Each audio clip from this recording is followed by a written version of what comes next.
नमस्कार दोस्तों, कैसे हैं आप सब। उम्मीद करता हूं कि जहां पे भी होंगे मस्त होंगे, स्वस्थ होंगे और अच्छे से अपना टाइम स्पेंड कर रहे होंगे। मेरा नाम विकास है और आज मैं फिर आपके समक्ष उपस्थित हूं एक नए वीडियो को लेकर के। तो चलिए स्टार्ट करते हैं। आज का जो मेरा टॉपिक है वो है repetition of number 4 in Lo Shu grid chart या repetition of number 4 in numerology. Previous video में मैं नंबर 1, 2, 3 के बारे में ऑलरेडी एक्सप्लेन कर चुका हूँ। तो यदि आपने नहीं देखा है अभी तक तो जा कर के देखिए, बहुत अच्छे से एक्सप्लेन किया है और आपको अच्छे से नॉलेज भी मिल जाएगी। तो आज जो मैं बात करने वाला हूँ वो है repetition of number 4 in Lo Shu grid chart. यदि किसी व्यक्ति के चार्ट में नंबर 4 एक बार आता है या 2 बार आता है या 3 बार आता है या 4 बार आता है तो उनका व्यक्तित्व कैसे देखने को मिलता है, उनकी पर्सनालिटी कैसी होती है, कैसा बिहेव करते हैं, किस प्रकार से रिएक्ट करते हैं, किस प्रकार से सोचते हैं, उसी के बारे में बात करने वाला हूँ। इट मे भी कि किसी व्यक्ति के चार्ट में, लोशो ग्रिड चार्ट में या नंबरो चार्ट में नंबर 4 अवेलेबल ही ना हो, या अवेलेबल हो तो एक टाइम हो सकता है, 2 बार हो सकता है, 3 बार हो सकता है। तो उन्हीं के बारे में आज मैं बात करने वाला हूँ। प्रीवियस वीडियो में नंबर 1, 2 और 3 के बारे में ऑलरेडी एक्सप्लेन कर चुका हूँ। तो चलिए आगे देखते हैं। तो नंबर 4, जैसा कि मैंने बताया कि उसी के बारे में बात करने वाला हूँ। तो नंबर 4 यदि 1 टाइम आता है, सिर्फ एक ही बार लोशो ग्रिड चार्ट में नंबर 4 आता है तो व्यक्ति कैसा होता है, किस प्रकार की पर्सनालिटी होती है।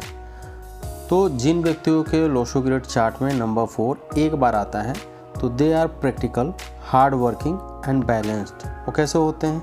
जिन व्यक्तियों के लोशो ग्रिड चार्ट में नंबर 4 एक बार होता है तो बहुत ही प्रैक्टिकल होते हैं। They are very practical, hard working and balanced होते हैं। बहुत ही प्रैक्टिकल होते हैं, हार्ड वर्किंग होते हैं, मेहनती होते हैं और अपने लाइफ में बैलेंस्ड होते हैं। मतलब लाइफ को मिला जुला कर चलने वाले लोग होते हैं। प्रैक्टिकल भी होते हैं, अंडरस्टैंडिंग उनकी बहुत अच्छी होती है। हार्ड वर्कर्स होते हैं। हार्ड वर्किंग का मतलब जिस क्षेत्र में, जिस काम को वो कर रहे हो उसमें बहुत मेहनत करने वाले होते हैं। कठिन परिश्रमी होते हैं, बहुत ही मेहनत करने वाले लोग होते हैं और बैलेंस्ड बिहेवियर वाले लोग होते हैं। They have the ability to organise others and carry out plans to perfection. उनमें इतनी क्षमता होती है कि चीज़ों को ऑर्गेनाइज कर सकें and carry out plans to perfection, और परफेक्शन तक उसे पहुंचा सके, चाहे कोई भी काम हो।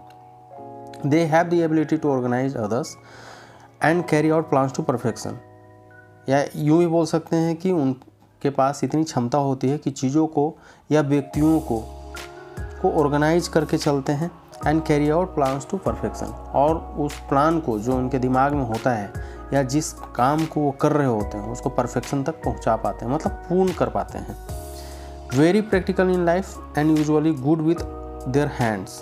बहुत ही प्रैक्टिकल होते हैं अपने लाइफ में और अपने हाथों के साथ, हाथ का जो काम करने का तरीका होता है ना, उनमें बहुत ही अच्छे होते हैं। मतलब कि गुड विथ देयर हैंड्स, मतलब कारीगरी करने में माहिर होते हैं। कारीगर लोग को देखें ना, हाथ से काम करते हैं, चाहे वो कारपेंटर हो, पेंटर हो या मकान बनाने वाला हो, तो क्या होते हैं, अपने हाथ से बहुत प्रैक्टिकल होते हैं। मतलब कि उनके बारे में कहा जा सकता है कि हाथ से बहुत ही अच्छे अच्छे चीज़ों का निर्माण कर सकते हैं। तो very practical in life and usually good with their hands. हाथ से जो काम करने की क्षमता है, चाहे वो खिलौना बनाना हो, चाहे वो पेंटिंग का काम हो, चाहे वो बढ़ई का काम हो, लोहार का काम हो, इस प्रकार वो अपने हाथों का बहुत ही अच्छे से यूज़ कर पाते हैं और बहुत ही माहिर होते हैं हाथ से काम करने में। आगे चलते हैं। You enjoy hand on type occupations and get impatient with imaginative ideas and theories. जैसा कि मैंने बताया कि हैंड ऑन टाइप ऑक्यूपेशंस, जिनमें हाथ के द्वारा ज़्यादा काम करने की ज़रूरत पड़ती हो, ऐसे ऑक्यूपेशंस में वो बहुत ही अच्छे होते हैं और बहुत अच्छे से इंजॉय करते हैं।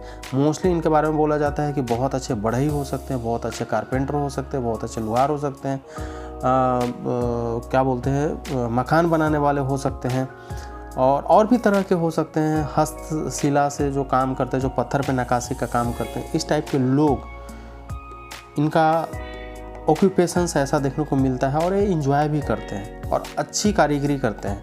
मतलब कि एक तरह से पेंटर भी होंगे ना तो बहुत तगड़े पेंटर होंगे, क्योंकि इनमें इमेजिनेटिव पावर बहुत अच्छी होती है और जिस चीज़ को वो सोचते हैं उसको वो पूरा कर भी लेते हैं, परफेक्शन तक पहुंचा भी लेते हैं।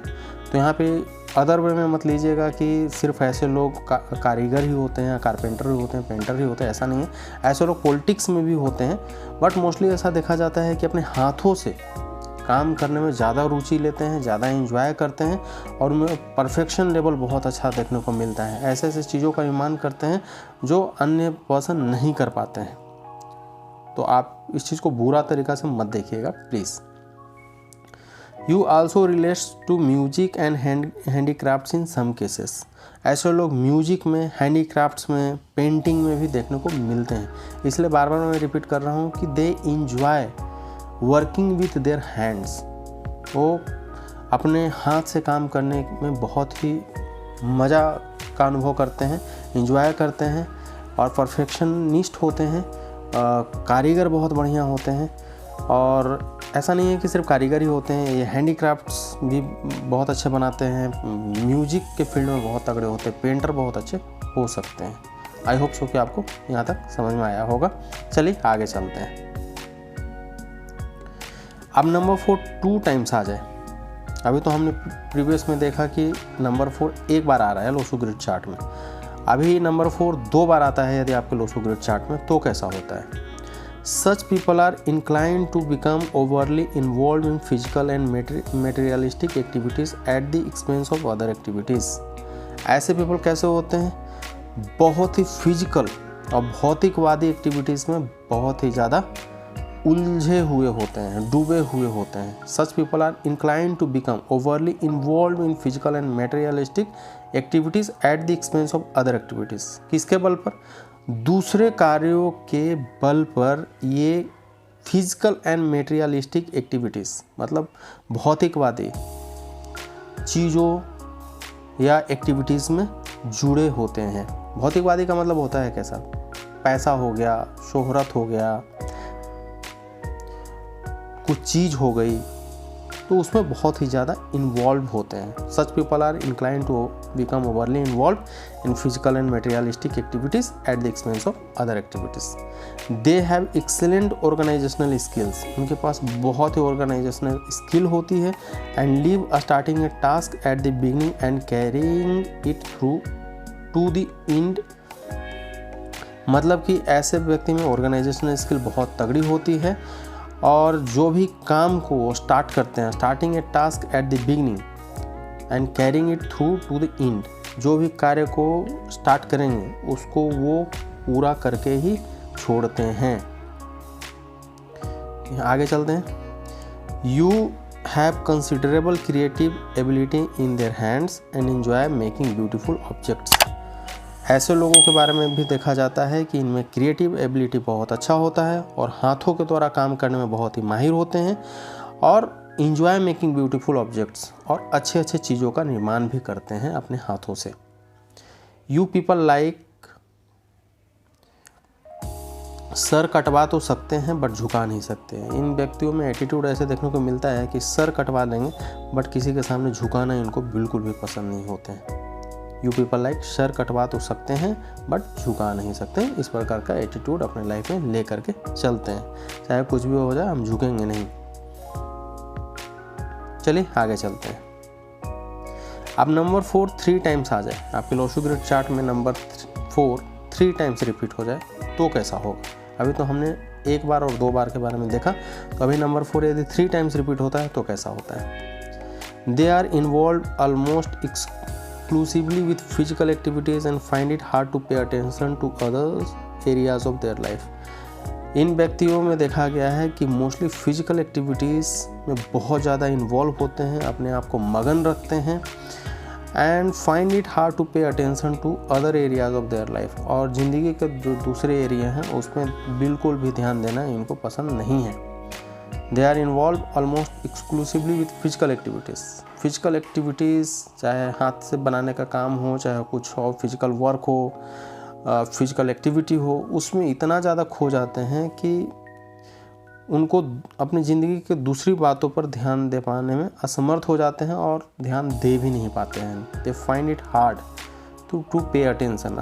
ज़िंदगी का जो दूसरा रहने सहने का तरीका है उसमें वो बिल्कुल भूल जाते हैं, ध्यान ही नहीं देते, बस फिजिकल एक्टिविटी में इन्वॉल्व हैं, लगे हुए हैं, बस लगे हुए हैं। तो सिर्फ एक ही फील्ड में रहेंगे तो डेफिनेटली दूसरे फील्ड में आपको दिक्कत होगा ही होगा, प्रॉब्लम हो सकती है, क्योंकि आपको ज़िंदगी को बैलेंस करके चलने की ज़रूरत होती है। चाहे फैमिली हो, फ्रेंड्स हो, रिलेशन हो, जॉब हो, समाज हो, सबको ले करके चलना है। सिर्फ एक जगह पे उलझ करके रह जाएंगे तो फिर आपको तो प्रॉब्लम होगी ही होगी।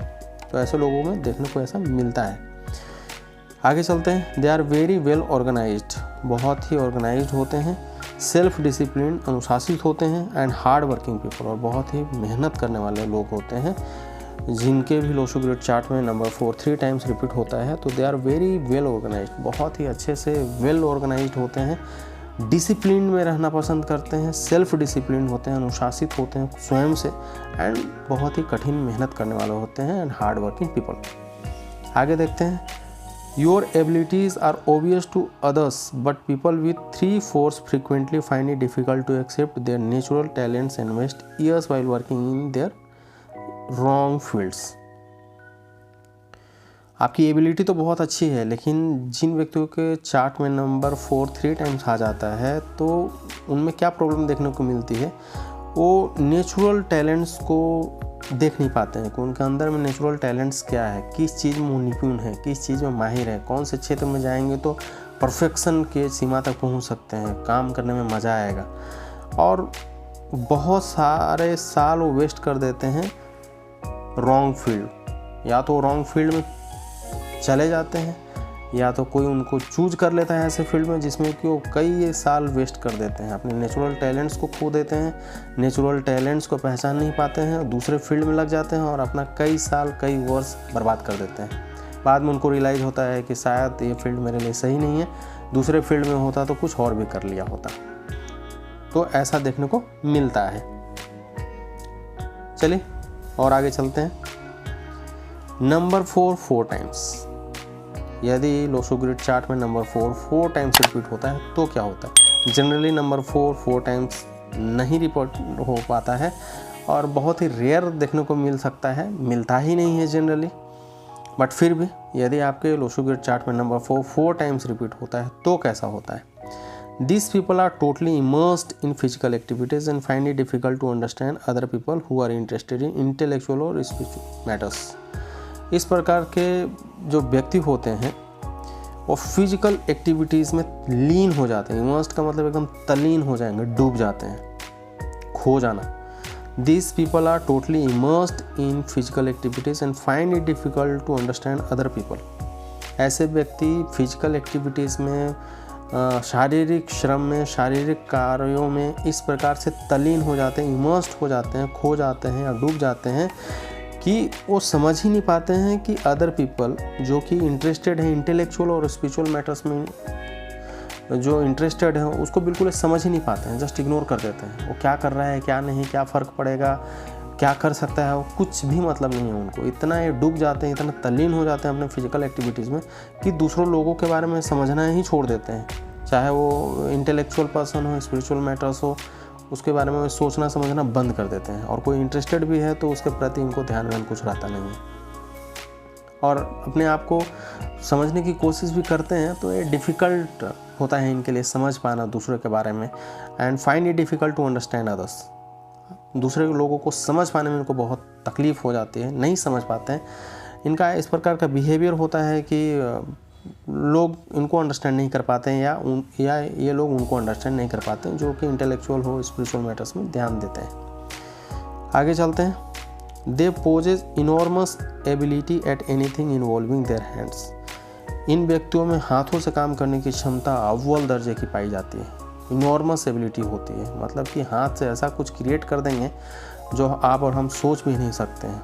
हैंडीक्राफ्ट ऐसा बना देंगे, म्यूजिक ऐसा क्रिएट कर देंगे, पेंटिंग ऐसा बना देंगे, या कुछ मूर्ति ऐसा बना देंगे जो हम और आप नहीं कर पाएंगे। तो ऐसे लोगों में हाथ की कला में बहुत माहिर होते हैं और कुछ ऐसा क्रिएशन कर देते हैं जो दूसरे लोग नहीं कर पाते, क्योंकि एक तो इमेजिनेशन पावर इनमें बहुत अच्छी होती है और हाथ की क्षमता इनमें बहुत तगड़ी होती है। तो they possess enormous ability at anything involving their hands. तो ऐसे लोगों में हाथ से काम करने की कला बहुत ही माहिर होते हैं, बहुत ही इनॉर्मस एबिलिटी देखने को मिलता है। कुछ ऐसा गढ़ देंगे जो बहुत रेयर होता है। People with 4 4 are seen to damage to their lower limbs. ऐसे लोगों में देखने को मिला है कि वो अपने जो लोअर लिम्स है ना उनको भी डैमेज कर लेते हैं कभी कभी। लोअर लिम्स कहने का मतलब कोई ऐसा पार्ट हो जो कि लोअर पार्ट हो तो उसको डैमेज भी कर लेते हैं, नुकसान भी पहुंचा लेते हैं। टूट सकता है, फ्रैक्चर हो सकता है या कुछ और भी चीज़ें हो सकती हैं। तो ऐसे लोगों में देखने को मिलता है जिनके लोशो ग्रिड चार्ट में नंबर 4 टाइम्स रिपीट होता है। तो people with 4 are seen to damage to their lower limbs. कुछ भी टूट सकता है, फ्रैक्चर हो सकता है, कुछ ऐसी घटना घटित हो सकती है जिसमें नुकसान हो सकता है। लिम्स का मतलब बॉडी पार्ट्स, कहने का मतलब है कि कोई ऐसे लोअर बॉडी पार्ट्स को नुकसान पहुंचा सकते हैं या डैमेज हो सकता है। People with 4 are rare, it will occur on April 4, 2044। जैसा कि मैंने बताया कि 4 टाइम्स जल्दी रिपीट देखने को मिलता नहीं है और बहुत ही रेयर है। और ये कब देखने को मिलेगा? 4 अप्रैल 2044 को 4 रिपीट होगा लोशो ग्रिड चार्ट में। आई होप सो कि ये वीडियो आपको पसंद आया होगा। यदि पसंद आ रहा है तो मेरे वीडियो को लाइक कीजिए, शेयर कीजिए, मेरे चैनल को सब्सक्राइब कीजिए और बेल आइकन दबाना बिल्कुल ना भूलें ताकि आपको नोटिफिकेशन मिलता रहे। आज के लिए बस इतना ही, मिलता हूँ नेक्स्ट वीडियो में। तब तक के लिए see you, take care, bye bye.